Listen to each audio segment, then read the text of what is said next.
You are listening to the Mom to Mom podcast, hosted by Stephanie Sinclair and Nikki Zwaber, partners and lead doulas here at How to Mom.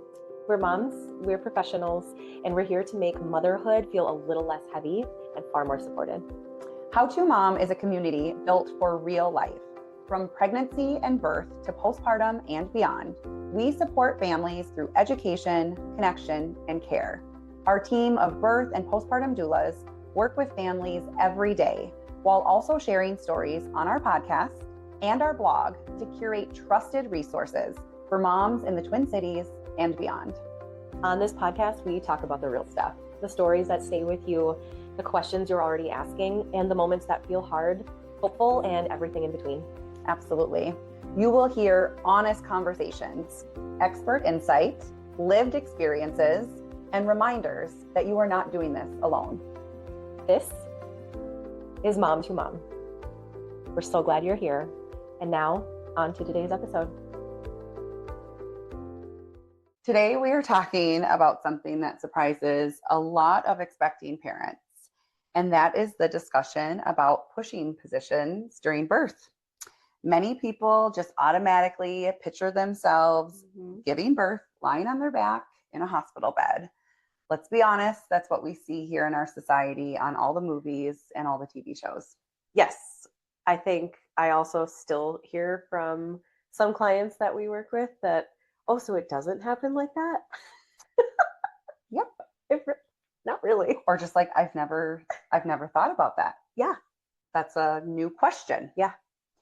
Yeah, because in reality, we are here to tell you as birthing moms and birth doulas that there are so many different positions that can support the pushing stage. And some of them may actually help your labor progress more smoothly.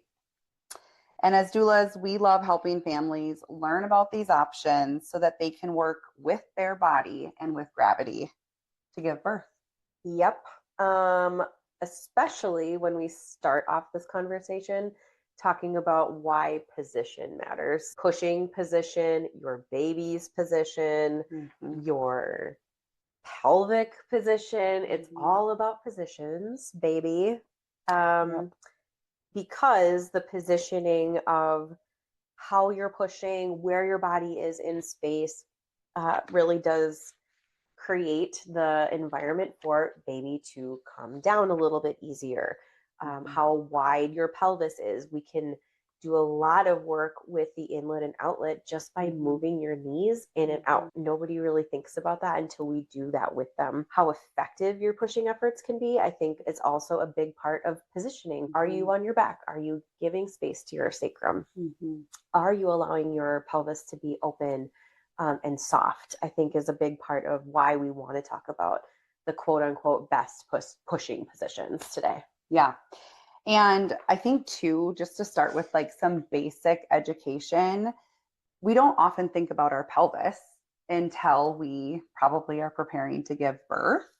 And although it's a bony structure, it's made up of multiple bones connected with joints and ligaments. And so that pelvis can shift and it can move during labor. And so it's not just this like one size. And so that's why as doulas, we often giggle or become frustrated when, you know, it gets thrown around so easily that a baby can't fit through a pelvis because it's not just one size. We can manipulate that opening through movement. And so different positions can help that pelvis in so many different ways, giving your baby that space to kind of navigate the canal. Yeah. Can we talk a little bit about how the back lying position, like laying on your back, feet in the stirrups, what we see on movies and TV, like why did that become so common? I think it's important to kind of give some background information on where that even came from. Yeah, I agree. And, you know, there could be multiple reasons and stories out there, but I do think what it comes down to is convenience. So well before women were birthing at the hospital, it was very common for home birth to be a thing, a village birth, a farm birth, where you're surrounded by loved ones and midwives. And we support physiological birth almost in the same approach of like having a bowel movement. I want to ask everybody listening, like, when's the last time you had a bowel movement lying down flat on your back? When I was an infant. That, or like maybe that's in our future. Yeah, I haven't come full circle yet with the lying on my back and having a bowel movement. But it's like, think about that. How true. effective would you be with a bowel movement when gravity is working against you and you're laying flat on your back? Like, first of all, just awkward and it would feel super strange. Yeah. I also want you to think about like when you maybe are a little bit backed up or constipated, like it's probably going to be more effective to pass that bowel movement in a squatted position and with our handy dandy, like, you know, I'm blanking on the term. The squatty potty. Like, there's a reason why those are super popular. Yes. It's to help with that positioning for gravity to really help. So, little tangent, but very important to think about. But I really think what happened when birth shifted to the hospitals, which by the way was a total like business move, right? All of a sudden, to be quite frank, white men were like, we are missing out on a business opportunity where we could charge a lot of money by having these families come into the hospital and deliver their babies. Yes. And treat it as experience that is needed for medical attention versus a very natural physiological process. Now, that doesn't mean that I'm against hospital births, of course, right? But that's the history, is it got moved from the home to the hospital because of a business opportunity. And providers, even today, love the convenience of being able to sit on a stool, have somebody's legs in the stirrups so that they have full access to the vagina to catch that baby, versus maybe something, if a mom is in a squat position, that could be a little bit more awkward or physically demanding for that provider to access kind of that delivery. Yeah. So truly, I think it comes down to convenience, because there's not a lot of physiological reasons as to why we would be on our back with our legs in stirrups. So does that sound about right to you? I think that was a great history lesson.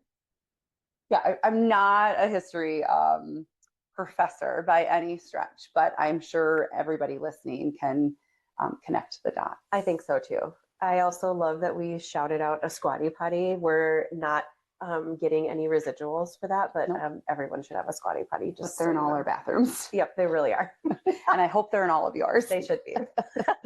So I think in the vein of squatty potty and talking about gravity, why upright pushing positions we're kind of coming back to them. So like you said, right, that was really a norm. And then things went to, well, we have to have you on your back. It's easy to monitor. It's easy to check things.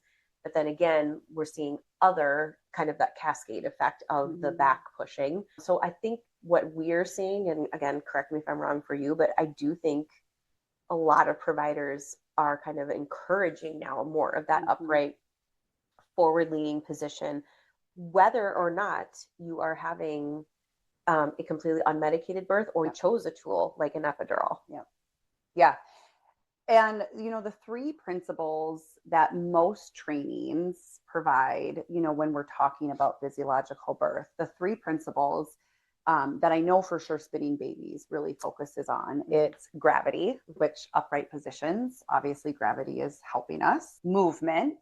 And so we'll talk about kind of these specific options of these positions, but also know that when you go to have your baby, you're not necessarily going to be pushing in just one position. We're going to be alternating. We're going to be switching up that position because that movement is important for your baby to continue to rotate. And so you might love and do really well pushing on hands and knees, but maybe at some point we need to go to a sideline push.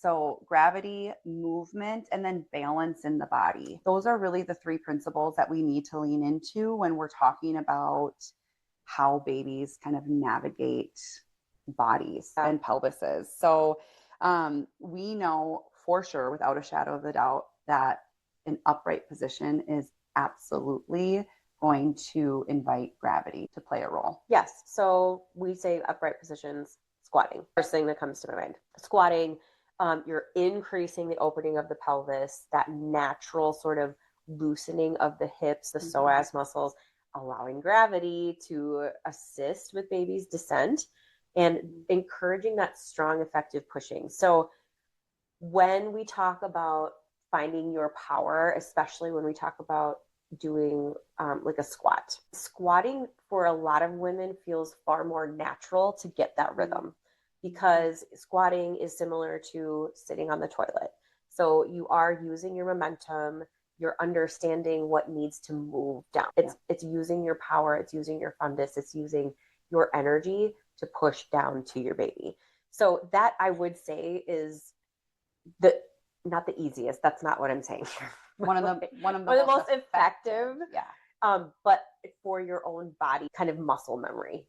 I was just gonna say, like, I think too, on top of what you're saying, like the muscle memory, we don't have to teach women how to bear down in a squatted position. Yeah. Like your mind just already knows how to do that. And we often find that our pelvic floor is the most softest state because of that mental memory. Right. Because you're like, oh yeah, every time I've had a bowel movement, my pelvic floor has had to get out of the way. And my body knows to do that in a squat position. It's kind of amazing how subconscious that can be. Yeah, it's really cool to see. And then if you chose the tool like an epidural, we can still use the squat position. Most hospitals have squat bars. We can use birth stools. We can have support people. We can do all of those things. Drop the end of the bed. Like, we can support you. You can still do a squat, even for a couple of practice pushes or those first ones, making sure that you feel comfortable to get the hang of it. So you can do those things. Kneeling, leaning forward, taking the pressure off of your low back, again, helping your pelvis stay open. We accomplish this by, again, like same thing, like epidural or not, we can do this position with you leaning over the head of the bed. So we raise the head of the bed up, kind of like the back of a chair. You kind of drape your body over it, and you're on your knees. And again, like, you have a team in there, so no one's going to let you fall. And so that might look like rocking back and forth. That might look like standing really strong on your knees, and then leaning forward. So again, great for rotation for baby. Great with gravity. Again, like, this can be really comfortable. And again, similar to the squatting, this can be really intuitive without you understanding what your body's doing before it's already doing it. Yeah. And for those of you who maybe haven't, given birth before, just so you know, just because we're in these really active positions during the pushing stage, we're only pushing during contractions. You're not having to sustain a squat for hours, right? Like, you get into that squatted position for the push or pushes. And then in between those contractions, just like any position, we are promoting relaxation, letting go, letting every muscle melt into that bed. And that might be laying on your back in between. Like, that's okay. We want you to be able to kind of muster up that energy in between the pushes so that you're able to go back into that squat position. And sometimes we call it like around the world, right? So you're doing some pushes on the left side, then you're on hands and knees, and you're on the right side. We want to continue to not only find what feels best in your body, but also, like, where is baby moving, right? Is baby needing you to be on hands and knees? And that's how baby's able to rotate. Or maybe when we switch to the side, all of a sudden we're like, okay, we see some descent. Well, that means that was the perfect opening for that rotation. And so all of those positions with kneeling and squatting is going to be really, really helpful for you and for baby. But what I love about kind of that forward leaning or even hands and knees is we have this technique where we're able to take kind of our hands, our fists, put them on mom's sits bones, not only to help kind of teach them where we want them to push into, but also to have like some comfort measures during that pushing stage, right? Because oftentimes we feel baby moving down, and sometimes that can feel really intense. And so we're able to use that technique not only as like motivation and like, I want you to push me off the bed, I want you to push into me, because that sometimes helps with that connection of like, where do I push? But also sometimes a little bit of that massage and loosening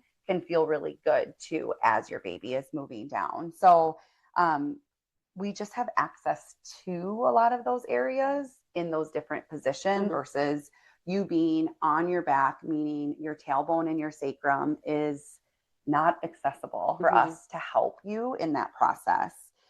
One thing, and that can be leaning into the back of the bed, like Nikki said, or straight hands and knees. Yeah. Now, some women are like, I can do it. I want to utilize my arms. Other times, if that feels too exhausting, we're using the back of the bed, like Nikki said, or sometimes we're bringing a birth ball into the bed so that you can be in hands and knees, but kind of leaning against something. And we're able to really access all of those areas, and you're utilizing all of those principles. Yeah, I agree. Sideline position, I feel like gets its own. Its own little shout out to. Yeah. Again, we touched on it already, but essentially it is you just laying on one side. Yep.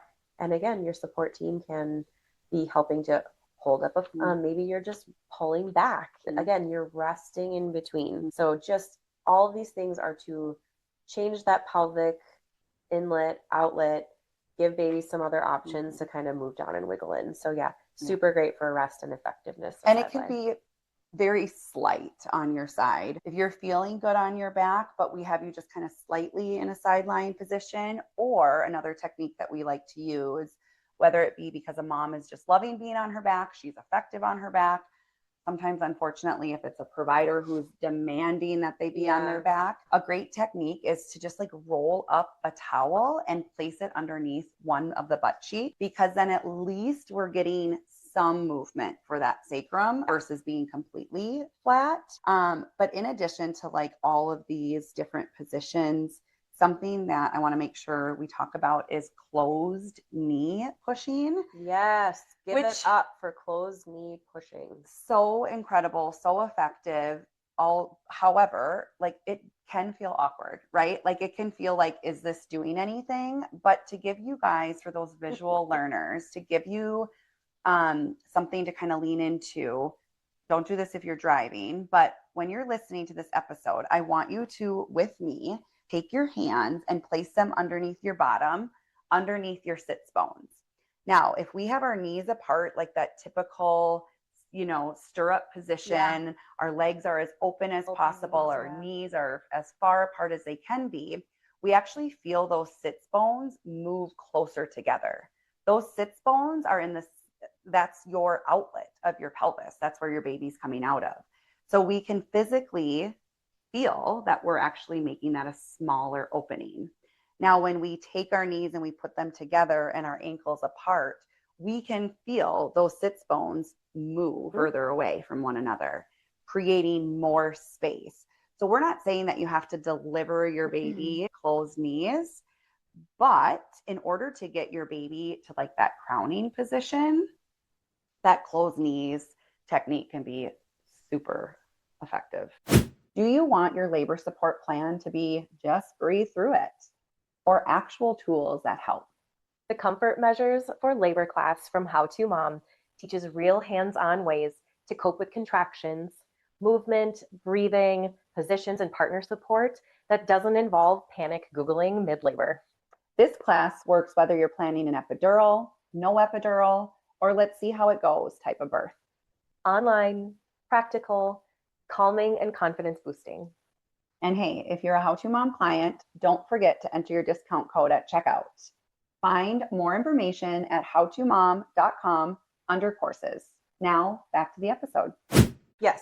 So just recently, literally like a week ago, my client was giving birth and we were alternating closed knees, open knees. It was hilarious because, to your point, like the closed knees tends to do a lot of work, but it's not as visible as like an open knee or hands and knees. So it was really funny because we did like 3 open knee pushes and then 3 closed knee pushes. Okay, so the closed knee pushes, she was hilarious. So we got done with the 3 and she looked at me and her husband and she goes, okay, I don't think I'm doing anything because you guys cheer way less when I'm doing. We're like, well, you're not like spread eagle. I know. We're like, just wait for it. And then we did our open knee again. And like her baby, of course, had moved down so far. But it is just like this. Am I doing anything? I promise you, you are doing something. But I had to laugh. I shared that with her. I'm like, that's one of my favorite moments of you in the throes, bringing your baby here. She's like, you guys aren't cheering very loud when I do that position. Is nothing happening? You're like, duly noted. The best way you explained it when we were chatting with a client or just together was like, if you've ever done a cannonball into the water, that's kind of the like position. So it feels really awkward because you're like, your knees are together and you're kind of cannonballing and you're like, is anything even happening? I'm supposed to be like spread wide right now. And it's like, no, actually, that's how your pelvis is designed and the most open. It's just not one where we're like visually able to see. Right. It does also probably feel slightly vulnerable in a different way than being kind of like spread eagle and everything. But like, it is a weird, very, like, when have you ever like been totally undressed and a cannonball where like with a baby in your belly and everyone's looking at you, you're like, I might get shy.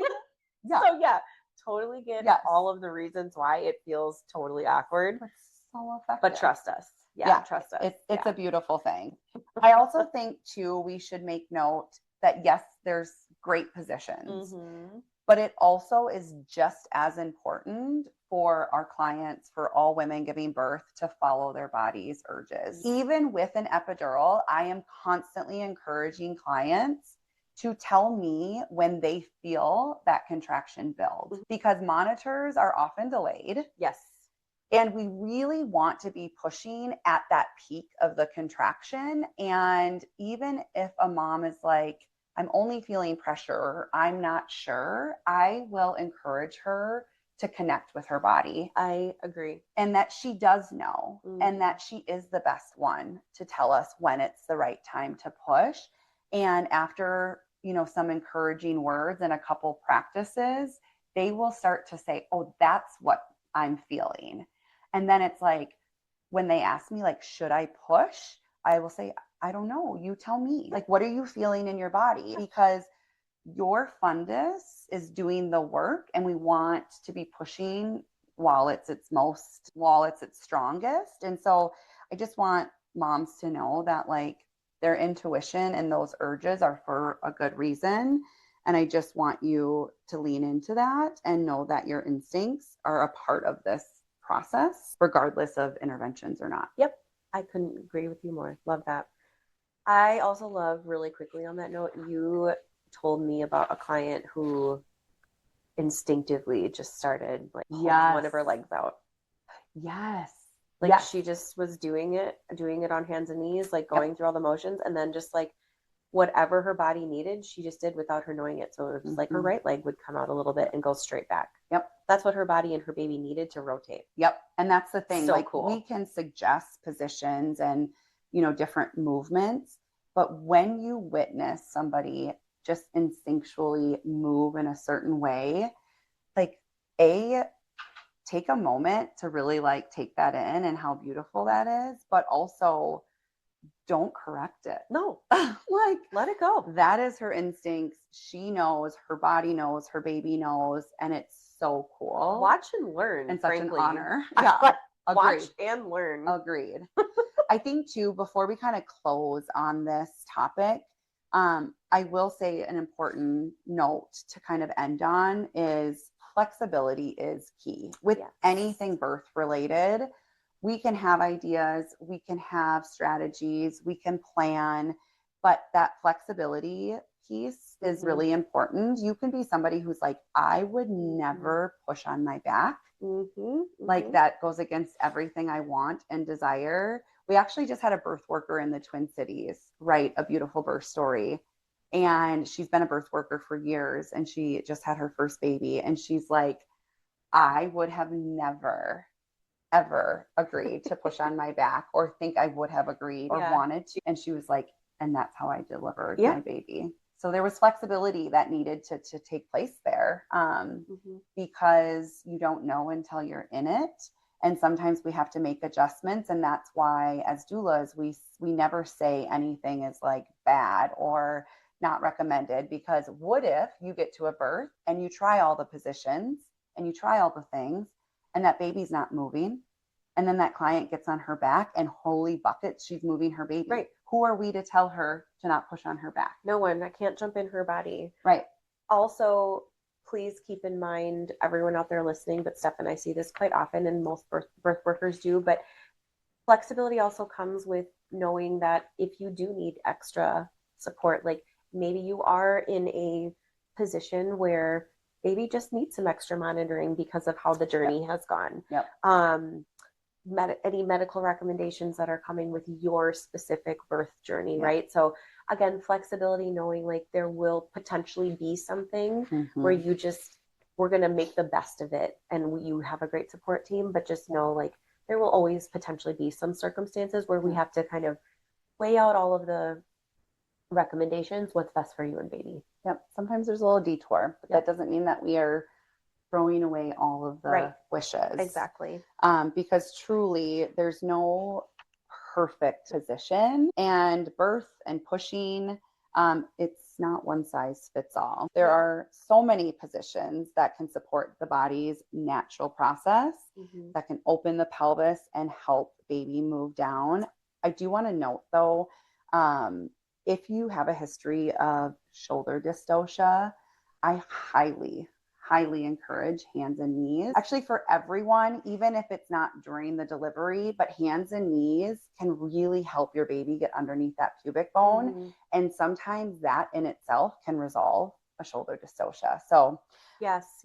I think didn't want to miss that. No, but you make a great point. Learning about all of these different positions ahead of time just again continues that foundation of confidence and feeling prepared. So it's not more information, but it's the information that might make the difference in your birth experience. And options, and like already being familiar with some things that maybe your birth team is going to suggest. Having, the supportive people around you, whether that's your partner, your doula, your care provider, those people, and a big part of their role is to make it easier for that mom to move and adjust and to find what works best in her body. And we might not find it right away, but I promise you as a doula, like we never run out of options. You're never going to feel like there's no guidance. It's like we are really great at pivoting and saying like, that doesn't feel right. Okay, we have another option. We may just make up a brand new one. You never even know. Do it all the time.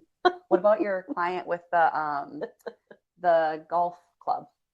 Oh yeah, my golf club. Yeah, I did. Okay, so he was a dad, loved golf. We were practicing some comfort measures and positions at their house.